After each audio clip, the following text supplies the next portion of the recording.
G'day golfers. Ever found yourself redirecting blame and making excuses after having an absolute shocker on a golf course? I know that I have. Range was closed, I was a little cold, didn't warm up, I hit it in those 3 old divots. Then we have the podcast for you. We focus on how to fundamentally own your swing. Strike it pure and consistently shoot in the 70s. Be it if you're a weekend hack, retired and playing daily, a school phenom or a tour professional. We present and discuss facts and physics pertaining to golf, trying to keep our ego and opinion at bay. We dispel myths such as keep your head down, bend your knees, or my all-time favourite, game improvement irons. So stop drinking that mythical Kool-Aid and have a sip of ours. I think you'll find it both inspiring and refreshing. I'm Scott Young, founder of Swing, PGA professional and ex-tour player. Welcome to Pivot the Path. G'day golfers and welcome to Pivot the Path. What a week in golf we've had. Our improvement pivot point, which I'm excited to deliver today, is kind of moving on from that putting last week and just a general bit of feedback we get from our brilliant community both in here and online is, hey, I watch PGA Tour, I watch these guys open the face and hit these little spinny chip shots, and when I try it, I shank it. So our improvement pivot point is my opinion of how to keep short game fundamentally simple based on that shot that Scottie Scheffler hit on 17 last week to win the BMW. In my opinion, Scottie Scheffler is redefining what we know is to be a golfing legend. And that chip to me had 2 big meanings. One, it was extremely reminiscent of when Tiger holed in 2005 at Augusta on 16 there, where the Nike sign just dropped into the hole. This was another brand's golf ball, and as it just rolls into the hole, the crowd erupts, and he basically signifies that he is here to stay. So in chipping in on 17, he basically secured the BMW, and the crowd roar, and just the moment, the enormous moment, compared to, say, the weeks past where, you know, chaps have kind of fallen off the bandwagon and not pulled through to win, Scottie just cemented how mentally tough he was. And so we wanted to parlay that into our improvement pivot point. As I said, one because guys and girls have been asking how to chip a little more consistently, and 2, just the enormous moment of the situation. So can't wait to get into that. News from the fairway. Live Golf, we had the final event for basically the singles. The team have their event next week. And we had a new winner, Sebastián Muñoz. Sebastián hasn't won for 6 years, which I think is so delightful. Even though Jon Rahm had 10 under last day, Sebastián kind of kept his nerve and won there. And I thought that was just lovely that Rahm won the singles again for the 2nd year running. But Sebastián won his first event in 6 years. So to him and his team, congrats. As we've talked about, let's not go into it. Liv's in a funny spot right now, but mate, awesome that you had a good win, especially when Jon Rahm finished 10 under. That was pretty cool. The LPGA, the Portland Classic, was on. Obviously, beautifully conifer tree line courses, really tight. I've played a bit up in Portland. It's just beautiful. And Aki Iwai won yet again. Pretty profound. She's just ploughing on to very consistent LPGA Tour status. I think it's a 2nd or 3rd win, so good on her. DP Tour, we had big hitting, Italian-born, living in the UK, Marco Penge. He won a 2nd DP Tour event, so obviously he's just starting to get ascendance. He probably will flip over to the PG Tour at some time. Then we move to the US PGA Tours. Corn Ferry, Emilio Gonzalez, coming in with his first win and 10 under in bloody 4th round. How insane is that? That's bloody good golf, Emilio.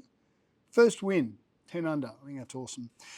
And then we get to the PGA Tour. This is so cool. So it was the BMW. It was the penultimate PGA Tour before the last event next week, where they start at 70, cut to 50, and then this coming week, as we launch this, their top 30 play the Tour Championship, so to speak.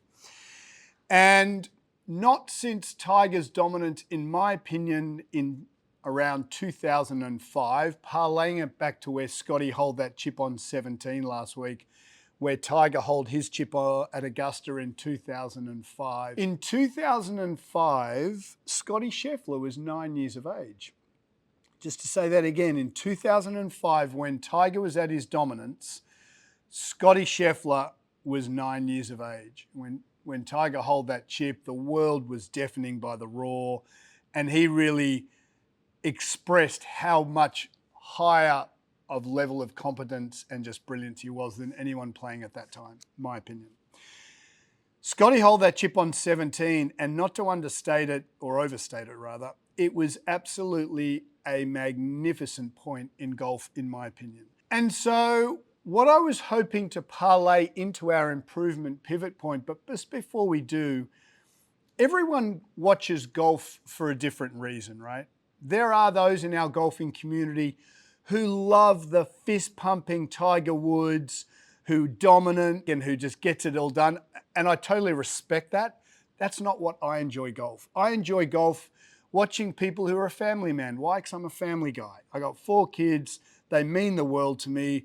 Rosemary and our 4 kids are more important than anything I'll ever do, right? So that's just me personally. So when I watch sport, I don't want to watch a guy like Tiger because I ultimately don't love and respect who he is as a person. So I watch golf for a different reason. And some have labeled Scottie Scheffler as a little boring. I actually don't see that. So this is quite ironic. I am glued to the television watching this guy because I just think he is so mentally brilliant. And that's what I enjoy watching golf for. I enjoy watching golf because physically he's not that brilliant as, say, Tiger was compared to everyone else in the tour.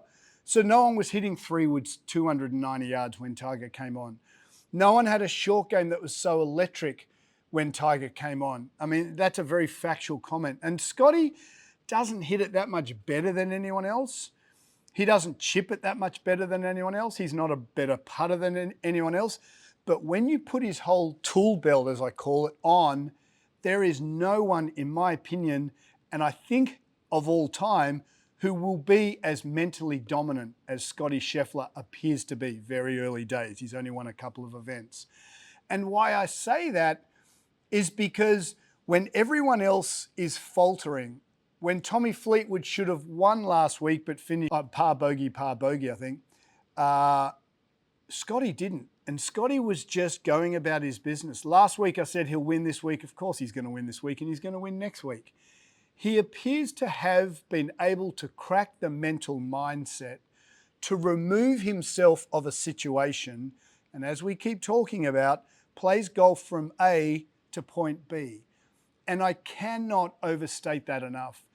He is playing golf that's irrespective of the moment and irrespective of the tournament and irrespective of what's on the line. He, and again, I come back to the Whoop and his team, he appears to channel his intensity off the golf course, i.e. training, gym, practice rounds, range rounds, to be as intense as on the golf course, so it's just a normal day at work.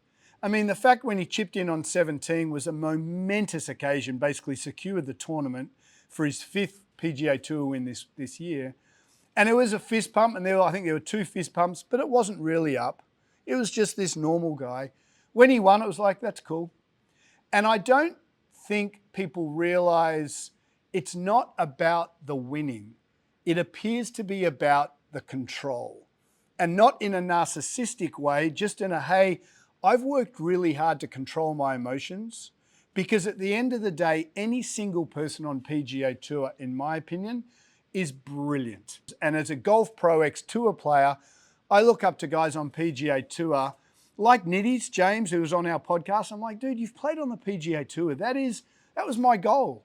Now, for whatever reason, it didn't pan out. Totally happy with that and at peace with that. But I admire and respect the guys who are on PGA Tour. To get in that top 125 is nothing short of astounding. Like, I'm a scratch golfer. That's 1% of the golfing population. To be on PGA Tour, I'd hate to see the math on that. It's probably 0.001% of global golfers. And so when people say Scottie's not exciting to watch, the irony is I'm actually now watching more golf on PGA Tour than I have in 5 or 6 years, because I know that Rory's not mentally that tough, but brilliant, physically phenomenal. And Scottie doesn't appear to be that physically brilliant, but he is mentally so tough and can put shot after shot after shot together when it counts. And that's why I enjoy watching golf. And then to have his wife Meredith and his young fella, and just to see a family man who, as we know, is not like Tiger, who's getting ripped driving at 4 a.m. in the morning, off his head. I just love that. And so I love watching sports people, men and women, like Serena Williams. I just think that lady is outstanding because she just grounded out. I love grinders. Why? Because I'm a grinder, small business owner here in the city. So I am absolutely loving watching PGA Tour, which I haven't done for probably 10 years since Tiger was, before he crashed his Cadillac and we kind of knew who he was. And so shout out to the Scheffler mold. He didn't have Ted Scott on the bag. He had his new fella. His new fella was called Mike Croby. And Croby seems a young kid. I think they go back a little bit. I think they're mates. I haven't looked into it too much. And just to have a brand new guy, or actually he's caddied in the past, but to have a guy on the bag who I don't think has won an event with him. I think he's caddied for him in a kind of a off season. So they've got a rapport, but not to have the rapport as he has with Teddy Scott. And so to be able to play such brilliant golf in such control, the hole in on 17 for birdie, mate, shout out to you. I cannot wait for next week. I hope you obliterate it because you deserve it. Appears to work damn hard and just is able, and which is what encompasses our entire brand here, take the momentous occasion off the table. So as we go into Club Champ, season now coming into the Northeast, if you can play your golf, let's bring it high and tight back to the facts and figures of golf. Every time I play golf, I'm inspired by Scheffler like no one's ever inspired me personally. This is our podcast. Why? Because he's a family man who plays golf from point A to point B. You want to own your golf swing? Forget the occasion. Forget that it's playing with your boss. Forget that it's playing with your new partner. Forget that it's a club champs. Your job in any given situation is to play from point A to point B. And if you do that, you will own your swing. And so I am ecstatic to listen and watch next week. I think the LPGA are looking for someone similar. We've got it in tennis. We've had Federer and Djokovic and Nadal. And as they start to kind of move on, we've got young Alcaraz and Sinner, although Sinner's done some bad stuff, but Alcaraz, who's then starting to come up. So tennis have continually had from Sampras to Agassi to Federer to, I'm a tennis nut, as you guys know, and for the last 30 years, we've had this beautiful generational wave. And my fear with golf up until about 3 or 4 years ago was we don't have that post-Tiger. Obviously, Tiger was, in my opinion, the best that's ever played. But let me tell you, Scottie Scheffler, without as much physical brilliance, in my opinion, appears to have more mental brilliance than anyone who's ever played the game of golf. To compare Scheffler and the drama that the commentators went on with when he three-whacked that putt, I mean, who cares? Scottie, all the commentators, there's a crack in the armour, bullshit. No, he didn't. He hit a poor putt. Okay, he's human. But then to get back on the bandwagon, make birdie after his 3-putt, and then to hold that 17 chip, the job of a PGA Tour commentator is to create drama. And that's what they're trying to do in a tournament that there is no drama. Scottie Scheffler is so far above everyone playing golf right now, which I love. And he inspires me to get out and play and try and play a game of golf from point A to point B, irrespective of the situation. Getting back to our 50th Irish trip, I wish I did point A to point B, but I let the moment of my boys and 20 years not seeing them get the better of me and I hit some poor shots. If I'd played from point A to point B, I would have played better. And so he inspires me. So what I thought we'd do, getting back to the improvement pivot point, was actually just walk through that little chip shot and how we can get you here, because our philosophy is for you to own your swing and keep it simple. And I'd like to discuss how he did that and how simple it is to play beautiful little chip shots. So let's get into it. Okay. What I was hoping to do today was just to bring this way back. I know we've touched on this before, but we keep getting emails, comments, and the community in here saying, hey, can you go over short game? So Scottie Scheffler's got a chip out of rough, and we do, every bay can have this hitting mat and then deep rough. So we do a lot of short game in here, and I built swing with different carpet underlays. So This is very spongy, like a lot of our golf courses, 70% of them. This is as tight lies as PGA Tour, Shinnecock, Maidstone out in Long Island. And so understanding the different topography and bounce, which we've talked before, we'll get into it a little bit here, is really important. So half of good chipping is understanding which bounce to use. High bounce, we want when the grass is really spongy. Low bounce, when it's rock hard. So if I have my first little practice chip and I notice the club doesn't get into the ground, I might put the club back that I practiced with and I'm going to pull out my low bounce if I'm playing something super rock hard, right? Like Shinnecock for us here in the Northeast. And then the second part of it is coming into the chip shot square, and I can't understate this enough. Every bay has T-squares, and every time I have a short, and ironically we do more short game lessons indoors than probably full swing. Short game is based on low point. And so why I teach people to understand and use this chip shot with this T-square is because your sternum's where the club hits the ground and the low point is left shoulder socket. So for most golfers, because they watch PGA Tour, and what I'm noticing, as Scottie Scheffler's invited me into his house a little more and I watch a little more golf, I realize how golfers can get completely confused watching tour players. So a tour player just gets up here, opens his stance, and away he goes. But if I want to play this off my back foot to hit the ball first, and I open myself up, you'll see that optically, if you can trust me here, optically that feels like it's off my back foot. But if I keep my heels on the ground, you'll notice the ball is off my left shoulder socket, low point. So I will actually hit behind the ball, right where my sternum is. Remember, club hits where the sternum is. In this case, this is a sternum 3 to 4 inches behind the ball. I will hit ground first. So why I'm getting people to look at the T-square is because it ensures, if I want to play a little chip and run, I have to ensure that my sternum is in front of ball, so therefore I've got a nice low point in front of ball. I hit ball first, ground second. Then if I want to open stance up, I know the ball's in the right spot. Okay, so understanding where ball is relative to chin is so important. And that's why I'm going to encourage you to buy a little T-square. But it's really important to have like a T-square or something to tell the brain where your chin is, where my microphone is relative to ball. So important.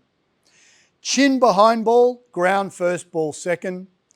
Chin in front of ball, ball first, ground second. I'm going to try and use my 9-iron a lot to chip and run, right? If you watch Rob McIntyre on that last hole, the 18th, where if he held it, it would have put some pressure on Scheffler. Every time you see a tour player, get back to watching the PGA Tour, they open their stance and they open their face. Velcro on, switch on.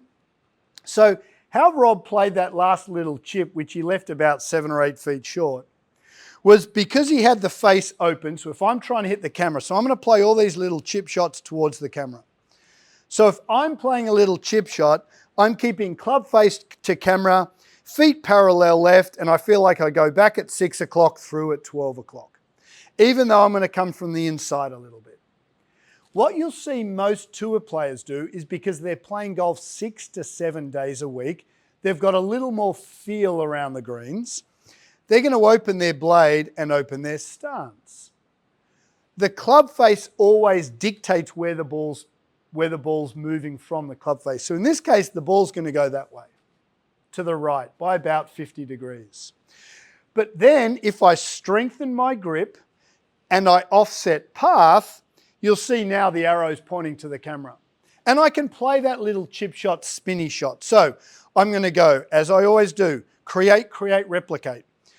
I go face to 2 o'clock, if 12's the target, feet to 10 o'clock, 10 o'clock feet, 12 o'clock club face, net, ball's going to go straight. But my timing has to be bang on. And as I do this, create, I'm coming outside in. I'm creating a steep angle of attack, which creates tremendous amount of spin. As I keep the club face open, the ball stays longer on the club face, which is going to spin the golf ball. And I'm going to play a little nipper. Create, create. Now, club face is 45 degrees open, in my language, 2 o'clock. Feet are 45 degrees open, 10 o'clock, and play that. And you'll see the ball go straight to the camera and hits a little skidder spinner. Now, I'm never going to teach that to anyone above a 1 or 2 handicap, because the momentum or the offset of the face to the path creates a hassle. If you're going to play a little outside in chip shot, and I want you to come from the inside to play golf swings, in my opinion, the brain's now, well, do you want me to come outside or do you want me to come inside? It's very confusing to be consistent. Our job is to be consistent. So what I'd get people to play, like that last chip that Bobby had on 18, keep everything simple. I'm going to try and keep the club face to the target. I'm going to keep the back of the left hand grip, the glove, to the target. In this case, I'm going to have the ball directly opposite sternum. So I'm going to have T-square, sternum and ball in the same spot, and we're going to go back and through. Straight back, straight through. Create, create, replicate. Beautiful little chip. This doesn't move. Okay, how did Scheffler play that little flop shot? I'm going to push this down into long rough. So the first thing I'm going to do is grab both my sand irons. I'm going to test the surface. So in this particular chip, it's super thick. So I just moved my bag over here. So what I try to do with everyone practicing at swing is I'm always picking up their golf bags. I'm always going to have the golf bag just to the right of the golf ball. When golfers come and practice and they're hitting balls, I make sure their golf bag's to the right of the golf ball, because I'm trying to set the tone to practice how you always play. So Scheffler's on that 17th hole. He's going to grab a golf club. Here's my pre-shot routine. Not for 1 minute parlaying my game to his game. The first thing I'm going to do is check the surface. Wow, that is thick. So I've got my high bounce sand iron. And as the high bounce hits the synthetic grass, it keeps going. That's the whole idea of bounce, even with synthetic grass. So I'm going to put that club away, because this ball, as you can see, is sitting down in the grass. Okay? So I need my low bounce club to actually dig down. Now, this is where I differ to probably most guys teaching short game. Let's use low point and bounce to create chip shots. Okay, my job is to make sure my sternum, which is where the club hits the ground, low point left shoulder, I want my sternum behind the ball. So I'm going to have the ball in here at swing opposite the T-square. And I'm going to make sure that my left foot, let's recreate this way so you guys can see. So for those listening on radio, I'm just having a T-square and a ball. There's my setup. I always chip when I'm at swing and outdoors with a ball and a T-square. I can really visually see where my chin and sternum is relative to the marker. For Scheffler's little chip shot, he had to hit the ground first. And if you noticed in the slow-mo, he took a ton of turf, which means he must have used his low bounce. Now, as we know, when you hit a low bounce shot, the club digs, the club then softens with speed, it slows down, it adds loft, and the trajectory of the ball is vertical. Okay? So this is going to be a ground first flop shot. Where I differ to a lot is I never open the blade. If you're playing every single day, you can. But if you're not playing every single day, keep the blade pretty square. So T-square is parallel left. Club face is directly to the camera. Velcro on, switch on. And all I'm going to do is keep the blade straight back at 6, straight through at 12. As the club hits the grass, it will shut down. So you've got to feel like you keep the face to the sky. And I can literally hit this projector in front of me with virtually no wrist hinge. Create, create, replicate.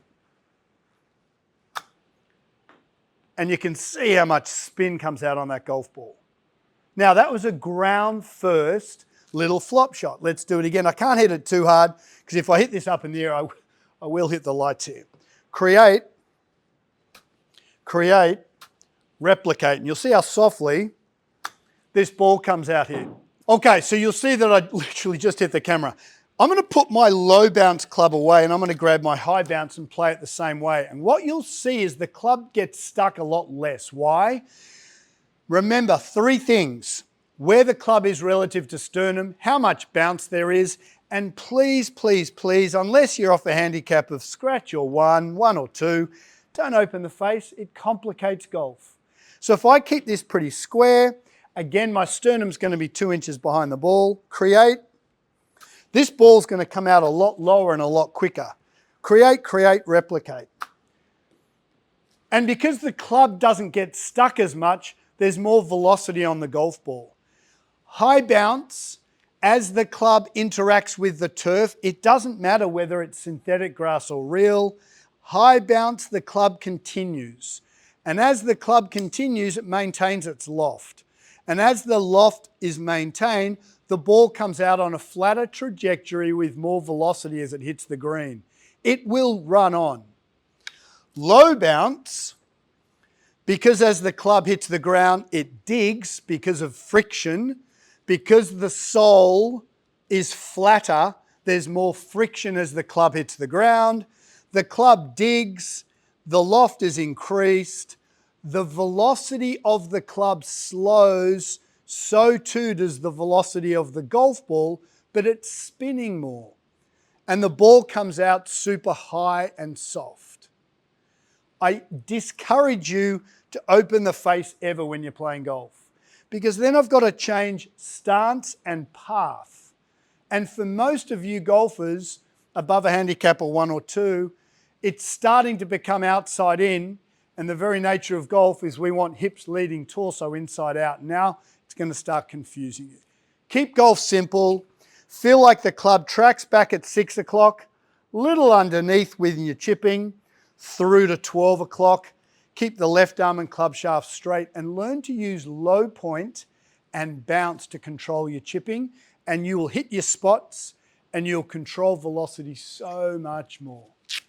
And remember, you can absolutely keep short game simple based on low point, sternum, where the club hits the ground, and bounce. Beauty golfers, thanks for listening. Remember, please share our YouTube with all your golfing community. Newsletter drops Friday. You can absolutely own your swing with the work you put into your game, in this case, indoors using rough, and anytime you're at the range, grab your T-square from a local hardware store. And thank you so much for your support. We'll see you next week. Cheers.